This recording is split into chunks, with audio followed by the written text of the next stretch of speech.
కార్యక్రమం కోసం ఉదయం 10 గంటలకి హైదరాబాద్ ఎయిర్పోర్ట్లో దిగి వారిని రిసీవ్ చేసుకోవడానికి మరొక 2 వక్తలు కూడా వీరి కోసం వెయిట్ చేసి వీరిని తీసుకొని రావడం జరిగింది.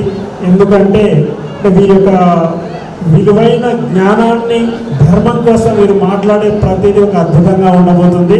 ఎందుకంటే ఊరికే మాటలు చెప్పడం వేరు, ఒక సబ్జెక్టుతో మనం ఇచ్చే జ్ఞానము లేదా మనం ఇచ్చే మాటలు 10 మందికి అట్రాక్టివ్గా అందడం కోసం వీరిని ప్రత్యేకంగా ఈరోజు ఇక్కడికి ఇన్వైట్ చేయడం జరిగింది. కాస్త లేట్గా వచ్చారు, ఎందుకంటే ఇప్పుడు చెప్పినట్టుగా 10 గంటలకు అక్కడ బయలుదేరితే 1 అయింది ఇక్కడికి వచ్చేసరికి. సో సంతోషం, చాలా ధన్యవాదాలు స్వామీజీ. ఓం నమః శివాయ. ఇక్కడ చాలా భయంగా ఉంది. ఎందుకనంటే కూర్చున్నటువంటి వాళ్ళు, ఇక్కడికి వచ్చినటువంటి వాళ్ళు గొప్ప తపస్సంపన్నులు, ధర్మం కోసం వాళ్ళ జీవితాన్ని అర్పణ చేసినటువంటి మహానుభావులు.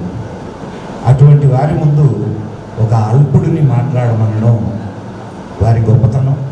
కానీ నాకు నిజంగా ఇది చాలా అద్భుతమైనటువంటి విషయం.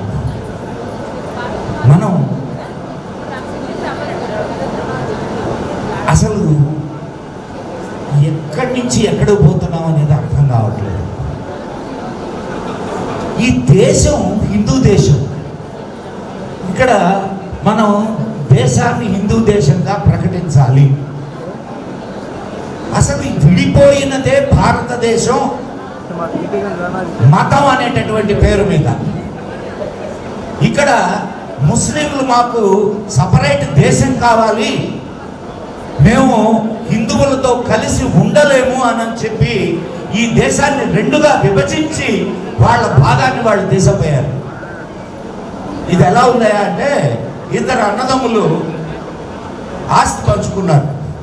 ఆస్తి పంచుకొని వాళ్ళు ఏం చేశారంటే, అన్నా నువ్వు చాలా పెద్దోడివి అన్నా, నేను ఆస్తి పంచుకొని వెళ్తున్నాను, కానీ నా పిల్లలు మాత్రం ఇక్కడే ఉంటారన్నా, నీ దగ్గరే. కానీ 2వ తరగతిగా ఉండాల్సినటువంటి జాతి ఈరోజు హిందువుల నెత్తినెక్కి నాట్యం చేస్తున్నది. ఇది మనం గుర్తించాల్సినటువంటి విషయం. హిందువులకి తమ దేశంలో హిందువులు 2వ తరగతి పౌరులుగా నివసిస్తున్నారు. ఇది మీరు జాగ్రత్తగా గుర్తించండి. ఏమి హక్కులు ఉన్నాయి? ఇది సెక్యులర్ దేశం అంటారు, కానీ దేవాలయాలు మాత్రం ప్రభుత్వాల చేతుల్లో ఉండాలి. సెక్యులర్ అనే పదాన్నన్నా తొలగించండి, దేవాలయాలన్నా హిందువులకు అప్పగించండి.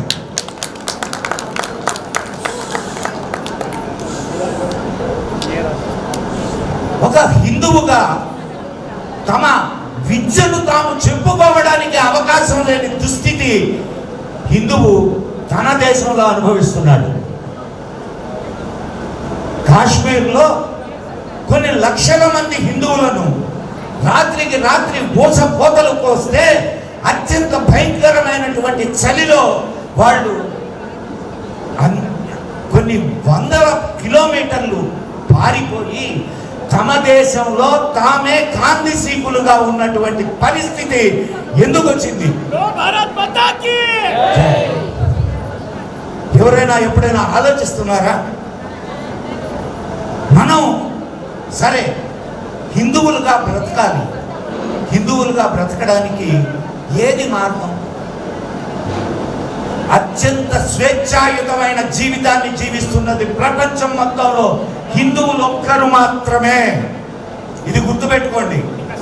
ఎందుకంటే వాళ్ళు తమ ఇష్టమైనటువంటి దైవాన్ని ఇష్టమైన రీతిలో, ఇష్టం వచ్చినటువంటి పద్ధతిలో, ఇష్టం వచ్చిన సాధనతో వాళ్ళు సాధన చేసుకోవచ్చు. అనేక మార్గాల్ని మన ఋషులు, మునులు, తత్వవేత్తలు, తత్వదర్శులు వాళ్ళు కనుగొని మనకు చెప్పారు. కానీ మనకు 1000 సంవత్సరాల బ్రిటిష్ పాలన, 200 సంవత్సరాల ఆంగ్లేయ పాలన మనల్ని ఏమీ కదిలించలేకపోయింది. మనలో ఉన్నటువంటి స్వాతంత్రేచ్ఛను అవి అణచలేకపోయింది. ఈ 70 సంవత్సరాల భారతీయుల స్వపరిపాలన అనే పేరుతో మన రాకపోయి ఉంటే ఈ దేశం ముక్కలై ఉండేది. మోడీని మీ అందరూ ఓట్లేసి గెలిపించారనుకుంటున్నారు. నేనైతే మోడీ కాల అవసరాన్ని బట్టి మోడీని తీసుకువచ్చాడు భగవంతుడు, ఈ దేశాన్ని కాపాడడానికి, ఈ జాతిని కాపాడడానికి. కాబట్టి ఒక్కసారి మళ్ళా సాధు సంతులందరూ కూర్చుని ఆలోచించి ఈ జాతిని ముందుకు నడపడానికి మీరు ముందు నిలవండి. మీ వెనక వానర సైన్యం రాముడి వెనక ఎలా నిలబడిందో అలా నిలబడడానికి సిద్ధంగా ఉంది హిందూ జాతి. జై హింద్, జై మా భారతి. ఈ అవకాశం ఇచ్చినటువంటి చంద్రారెడ్డి గురువు గారికి నమస్కారాలు. ఇంత మహత్కార్యాన్ని వారు నిర్వహిస్తున్నందుకు చాలా. అయ్యా, మీరు ఎప్పుడు మీ కార్యాచరణను ఇది చేసినా మేము మీతోటే ఉంటాం. సభాముఖంగా మీకు వాగ్దానం చేస్తాం. తప్పకుండా ధన్యవాదాలు సార్. మీలాంటి వాళ్ళు ఉంటేనే మాలాంటి వాళ్ళు ఇలాంటి కార్యక్రమాలు చేయగలుగుతాం, లేకపోతే ఐఎమ్ నథింగ్. సో మీలాంటి వాళ్ళ సహకారం, సపోర్టు, మోరల్ సపోర్ట్ ఉన్నంత మాత్రం చేతనే ఉన్న అద్భుతాలు చేయగలుగుతాం. వీరికి వచ్చిన శాలువాతో సత్కారం, చిన్న మెమంటో సప్తఋషులు. మదన్ గుప్తా గారు మా నెల్లూరు జిల్లా వాస్తవులు, కావలి డివిజను, కుంకుబాలాజీ నెల్లూరు జిల్లానే. మదన్ గుప్తా గారు పెద్దని కూడా మా నెల్లూరు నుంచి 50 కిలోమీటర్లు. జై శ్రీరామ్.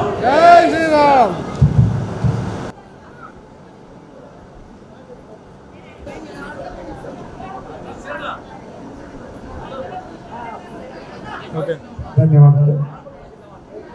ఈరోజు సూర్యాపేటలో విజయవంతమయ్యి, అచ్చంపేటలో విజయవంతమయ్యి, నాలుకల్లో విజయవంతమయ్యి, హైదరాబాద్ విజయవంతమయ్యి, మన తెలంగాణ జిల్లాలో ప్రతి జిల్లాలో కూడా సనాతన బోర్డు కార్యక్రమం జరిగిన తర్వాత హైదరాబాద్ లో దాదాపుగా 2 లక్షల మందికి పైగా ఈ కార్యక్రమాన్ని భవిష్యత్తులో చేయాలని ప్రతి ఒక్కరు కూడా, ప్రతి ఒక్క వీర వనిత మాతృమూర్తి ఈ యొక్క శక్తి స్వరూపిణి అమ్మ శక్తి, పరాశక్తి భవాని ఆశీస్సులు వెళ్ళవేలుగా ఉండాలని ఈ రోజు ఈ నాగర్ కర్నూలులో శ్రమించినటువంటి ఒక్కసారి మన మాతృమూర్తులకి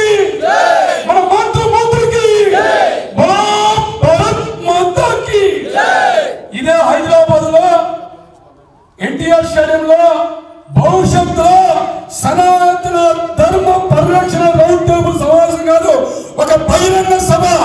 మనందరం కూడా ఏకతాటిపైగా ఒక్కొక్క జిల్లా నుంచి ఒక 35,000 మందికి వచ్చి రేపు జరగబోయే హైదరాబాద్ లో జరగబోయేటువంటి గొప్ప అద్భుతమైనటువంటి ఒక మహాయజ్ఞం, ఒక బహిరంగ సభ భవిష్యత్తులో ఉండబోతా ఉంది.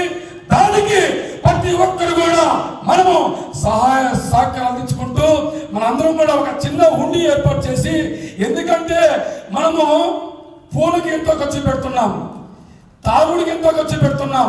ఒకరోజు మన విలాసమైన ఖర్చుకి దయచేసి అనేది 1000 రూపాయలు ఆ హుండీలో మనం దేవుడి గదిలో ఒక చిన్న హుండీ పెట్టుకొని ఆ 1000 రూపాయలు రోజు ఒక నెలపూట ఒక సంకలన హిందూ యొక్క సంకలనము, హిందువుల యొక్క ఐక్యతము అక్కడ చాటాలని ఈరోజు చంద్రారెడ్డి చేసుకున్న ఒక యజ్ఞమే ఈ సనాతన బోర్డు. ఒక్కసారి